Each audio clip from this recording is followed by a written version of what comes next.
I think that really at the core, small businesses like this one, to a degree, are what we're talking about today. Because I think that on a gut level, right up front, frontline basis, small businesses see what's happening in the economy and are most directly impacted overall by the degree to which our playing field in South Carolina is either positive or negative for business. So I appreciate what you all do. And here's what we're going to do. What we're doing right now is previewing different portions of our budget. We release our budget in January, the House after that, and the Senate after that, and by the basically end of May, we wrap up the budget for this year. And each year's budget represents a chance for each one of us in our respective roles to lay out where we're coming from. And for the last couple of years, what we've tried to do on a number of different fronts is to lower the marginal income tax rate for South Carolinians, because we think that marginal rates matter. And it's for that reason I think these House members,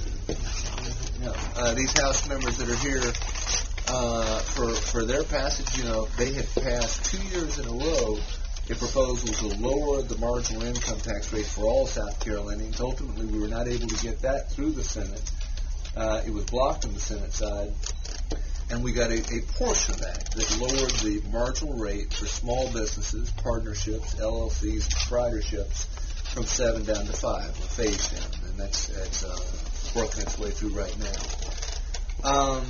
But each year we've looked for different ways of finding another way to lower marginal rates. Because this was actually in the Wall Street Journal this week. There was a study from the Atlanta Federal Reserve Board that said relative marginal tax rates have a statistically significant negative relationship with their relative state growth. So what they say is directly correlated to where your income tax rate is relative to state growth. If you have a higher rate, you have less of a way of state growth, which would therefore say we ought to look for ways of indeed lowering that rate so that we have more state growth, so that people can come in and buy a carpet or buy a tractor or buy whatever it is that they want to buy here at Christmas time. I guess neither one of those are probably at the front of most folks' lists. Our kids are looking for games. But anyway, here's what we propose. In Rhode Island, a Democratic legislative body proposed an option wherein you could either pay the existing marginal rate, which is almost 10% up in Rhode Island, or you could skip on the exemptions and go for a flat rate. Your option. You look at your return, you figure out what works best for you. You take the exemptions and go with a higher rate, or you can go with a lower rate of about 5.5%, roughly a half cut in the marginal rate if you don't go with the exemptions. But it's your option as an individual or as a business. And so we looked at the numbers on this. We actually had BA score it. Our highest marginal rate is 7%. And what this would do is lower that rate to 3.4%. And it's revenue neutral. So what we propose here is to give each individual the option. It'll be incorporated as a part of our budget to either pay the existing marginal rate, which goes up to 7%, although small businesses are exempt from that now they're at 5%, or to skip on exemptions and say I'll pay the flat 3.4%. Because flat rates ultimately is a spot that I think that we'd like to get to as a matter of policy from the standpoint of this administration. Because flat rates are inherently fair. It means everybody has the same amount of juice in the deal of paying for the state government that they own and the state government that ultimately provides services for them. I'd make 2 other points. One is Thomas Friedman. I was writing with a reporter on the way up here, and we talked a little bit about Thomas Friedman, who I quote all too often. But his big point is that the biggest contest in the world right now is not with China, not with India, but between you and your own imagination.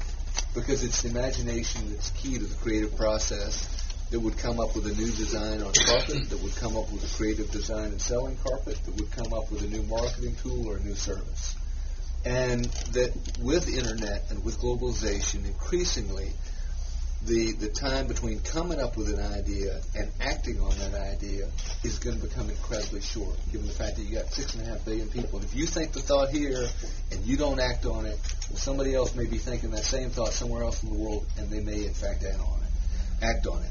And so his big point is maximizing individual initiative and maximizing individual freedom is one of the big keys to economic growth in the 21st century. And therefore, this idea of lowering a marginal rate so that people can keep more of what they earn, we think tied to that larger notion of freedom, so important to unleashing the human imagination and consequently economic growth that comes with it. That is simply our proposal. There is a little bit of salt in this one, and I neglected to mention that. And that is, we lower the marginal rate, again, on an optional basis to 3.4%. Part of what pays for that, though, is an increase in the cigarette tax by 30 cents. So you raise the cigarette tax to the southeastern average. That puts you at par with where North Carolina and Georgia is. In the conversations I've had with legislative leadership, the consensus seems to be that while many people might like to see $1 a pack, that politically it's impossible. But raising it to the average of where other southeastern states are is very politically possible. So it raises that rate and consequently lowers the marginal rate on the optional basis, and as a consequence is revenue neutral to the state.